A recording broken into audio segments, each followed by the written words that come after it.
Hi everyone, welcome back to HowTechs. Today we have a comparison between two smart voice-activated home controllers. On the left here we have the black Amazon Tap, which is an Alexa-enabled portable Bluetooth speaker. This is actually cordless. And here on the right we have the voice-activated speaker by Google called Google Home. And so these are slightly different models. This is actually the portable version of the Amazon Echo, which is a little bit bigger and also corded. But so it's not exactly a fair comparison, but these are the two we have here, so we thought we would compare them both on the physical design as well as the software and capabilities. So let's first talk about the physical part. Obviously, again, this is a portable one. There's a charging base which you can plug into. I don't have it set up right now, but you can see our review video to learn about it. So this one, the key functionality is the fact that you can carry it around your house with you. So you don't need to equip every single room in your house with a Echo Dot or with different stations. This one, like if you're going into the garage to work, but you want to be able to access the information or listen to your music through it, you just carry it with you, put it on a workbench while you're working. If you're going to be outside on the patio reading the newspaper and you want to have your music with you, it can go wherever you need to go. This one obviously is corded. It's not going to be moving anywhere. But again, that might be okay if you have it connected to your home speaker system, etc. So both of them actually can interface with external audio. Let's just take a quick look at the inputs and outputs. So we have a power button, headphone line out. This is for charging it without the base station, so any kind of mini USB cable can plug into there. And then also this button for activating Bluetooth, and actually also activates Wi-Fi, even though it has the Bluetooth symbol on it. If you hold it down for 5 seconds, activates the Wi-Fi. So this lights up when it's on. There's a microphone button here and a display here. So let's give it a shot. So Alexa, what time is it? It's 11:37 p.m. So you can see this lights up whenever it's activated, and these colors can change depending on, I guess, what it's doing. On the top it has the media controller, so you can adjust the volume, also forward, back, press play, etc. So if you are streaming content, you can use it to control that. If you're actually just using this as a Bluetooth speaker, like a normal Bluetooth speaker, it uses these controls as well. So that's this guy. This one is actually a little bit more mysterious. There actually are lights in here which you can't see, but if you do different motions on the top, so this is actually a sensitive, touch sensitive panel here, so you can use it to adjust the volume by turning around. You can also, I think if you press here, you can actually activate this. If you disable the voice activation, you can use this to activate it, just to turn it on. There's microphones obviously here, and I believe this one they're built into the sides. But again, you have a cable, right? So now that's the physical shape. As far as the functionality goes, first of all, I've tested both of these out. They both do very similar things. So they can connect to Pandora, they can connect to different music streaming ones. Obviously this one works with the Google Play Music Store. This one works with Amazon Prime and other music services.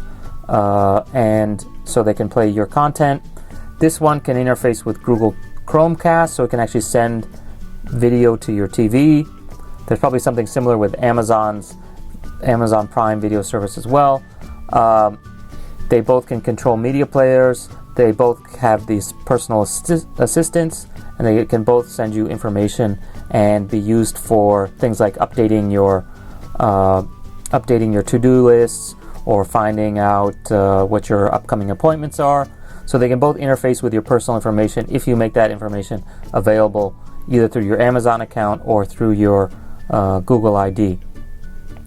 And depending on how concerned you are about privacy and other people being able to see your information, that can actually be pretty useful. And they even give some examples like, call Uber for me, play my party playlist, what's the weather like. In some of the examples you'll see online, it's like, what's my commute going to look like? Things you can ask before you leave the house. So let's talk about the actual user interface and how the software works. So in the case of the Google Home, it's all activated by voice commands. You don't have to actually push the buttons to get it to start working. So all the commands are prompted by saying, "Okay, Google." And you can see the lights up and this little multicolored LEDs blink. And so you have to actually ask a question. So let's say, "Okay, Google, what time is it?" The time is 3:40 p.m. And the cool thing is there are certain built-in functions, voice commands that you can do, and then you can also ask questions which involve Google search. So I can say, "Okay, Google, when was Abraham Lincoln born?" Abraham Lincoln was born on February 12, 1809. So pretty much anything that you could be Googling, you can ask. And it's actually quite good. That's the functionality and the fact that you have access to almost anything that's a Google service. Google Search, Google Directions, Google Maps. Okay, Google, what time does FAO Schwarz in Manhattan close? Sorry, I'm not sure how to help with that yet. Okay, so not perfect every time, but basically, as long as you phrase it the right way, you probably can find out almost anything that you could do just by typing in on Google. So for the Amazon Tap, because this is the wireless one, the voice recognition isn't running all the time. So on the Amazon Echo, you just have to say Alexa and then a question. In this case, you actually have to push the button because it's in sleep mode when it's not connected. They apparently are going to update the firmware very shortly to allow you to set in the settings to allow it to be always on. So especially if you have it on the charger, there's no reason why it shouldn't be. But for now, at least, you have to push this button every time, which kind of takes a lot of the fun and convenience out of it. But if you're mostly using it as a media player when you're outside, you might want to save the batteries. So anyway, let's give it a try. Alexa, what time is it? It's 11:43 p.m. Alexa, when was Abraham Lincoln born? Abraham Lincoln was born on Sunday, February 12, 1809. So you get similar information. I think I like the Alexa voice a little bit more. The Google one, especially when it's reading, like say Wikipedia information or whatever, the voice sounds a little bit artificial. But the Alexa one just seems a little bit more smooth and natural. But I guess that depends on your preference, and I'm sure if not now, at some point in the future, you'll be able to customize the voices and adjust those. So that's the basics, and they're both similar. They both actually have functionality where you can download new, what they call skills on the Amazon one, which are basically like apps or extra functions, special functions. So you can do games, you can do ambient sounds, you can do kind of different things to learn or subject matters or podcasts. The Google one has similar functions, and between the two of them you can kind of access a wide range of different extra functions. So let's try this, for example. Alexa, let's play Jeopardy! Welcome to Jeopardy J6. Here are the latest clues from Friday. Here we go. So this is one that allows you to play extra questions from Google, from Jeopardy every day. Roman through Romania. Romania was... Alexa, stop. So that's the idea on kind of the software interface. One of the things I found, the difference between them, is not only is this one sort of difficult with the button, but because you have to push the button, you physically have to be right here. So I haven't even tested out the ability to sort of hear you if you're away from the device, because inherently you can't push the button. I suppose you could push the button, run away, shout from the opposite side of the room, and give it a command to see if it understands it. But because you have to push the button, that's not something that you ever would do. In this case, with this guy, you actually can test that out, because if it's on the table on the other side of the room, or maybe in the other room, it can still hear you, so you can actually call out to it, "Okay, Google." So even if I say it softly, it still gets it. And I've actually had cases where I was in the other room away from the camera here, with this thing still turned on, and I was playing a video demonstrating someone using it, and it could still actually pick that sound up even though it was through a computer speaker in another room, not turned up that loud. And I would hear this thing beep to respond to the question even though it was quite far away. So these directional microphones work quite well, and even kind of a faint far away sound can still activate them.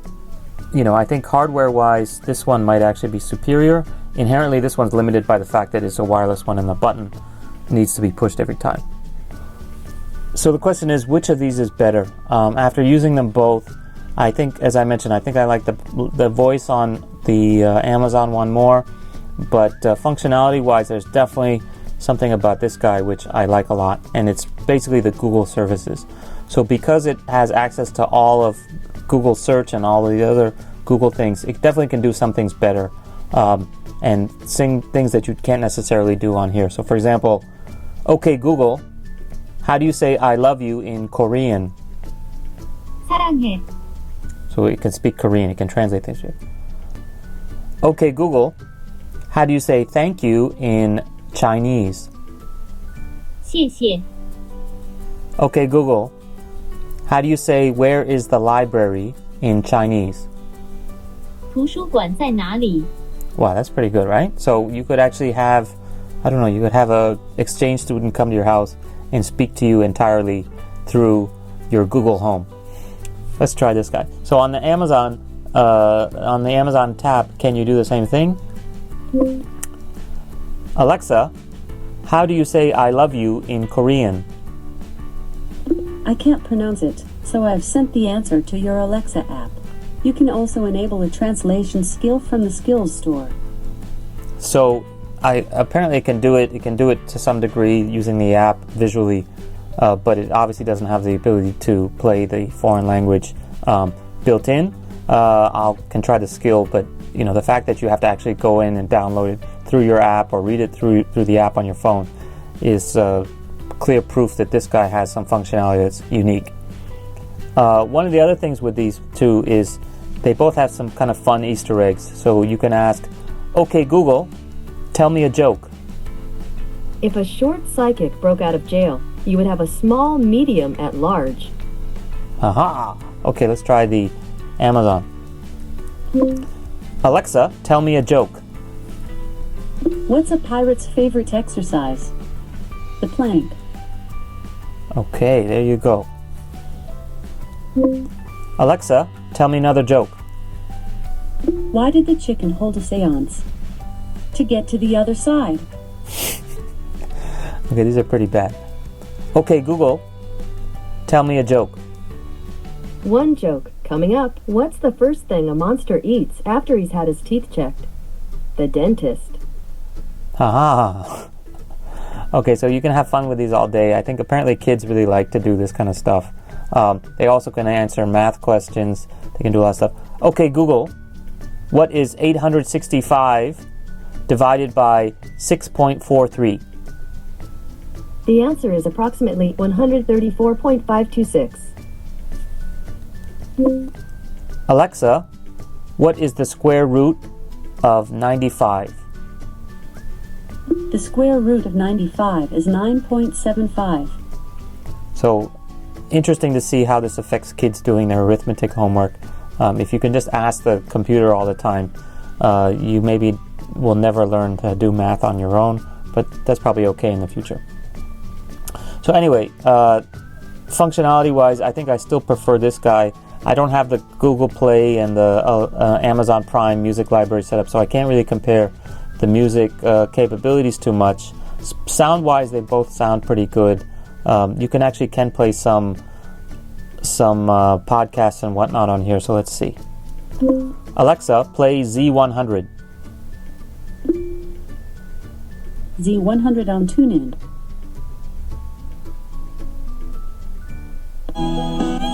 Took a little while to play, but now it's playing music. Alexa, stop. Okay, Google, play Z100. I looked for Z100 on TuneIn, but it either isn't available or can't be played right now. Oh. So overall, I think they're both really great. whichever one you prefer really depends on your use case. If you want portable, this one's a little bit better. If you want something that looks a little bit cooler, has some nice lights, okay Google. So, can do that kind of stuff. They're both functionality-wise very good. I think personally for the Google search access, I prefer this guy. But either way, really depends on your situation. The key thing for me is not which is better or which does slightly more of a certain kind of thing, but the fact that this is like a legitimate class of new products that can really change your entire life, especially if you fit into some narrow categories, like you're walking around your kitchen and you're busy with lots of other things and you just want to add something to your shopping list, or you're sitting on your patio, you're looking at a magazine, you see something and you want to be able to put it into your Amazon shopping cart without having to get up and boot up your computer, or type in on a small smartphone. The fact that you can just shout out, I need to order more paper towels or other things like that, that's actually really cool. And overall, I think people will find what works best for them, but the fact that you have access to it, for kids, this is just a whole new thing where they can get information without maybe bothering their parents. All these kinds of new applications and functionalities are just waiting to be exploited, and it's things that we haven't been able to do before, but now suddenly we have multiple options that can really change your day-to-day life. So to me, that's the real takeaway from these. Whichever one of these two particular versions or some of the other ones available you end up choosing. If you have any feedback, if you have any opinions on the subject, please leave a comment. If you prefer one over the other, you've used one and you don't like it, please let us know what you didn't like. If you would like to see our detailed reviews and setups of both the Google Home and the Amazon Tap, please check those videos out in our related videos. And don't forget to give us a thumbs up, and please consider subscribing to HowTechs. Thanks, and see you next time. One other tip, I found that if you press this, the button, it'll actually pause it. So if you're in the middle of a conversation, your phone is somewhere else, you just want to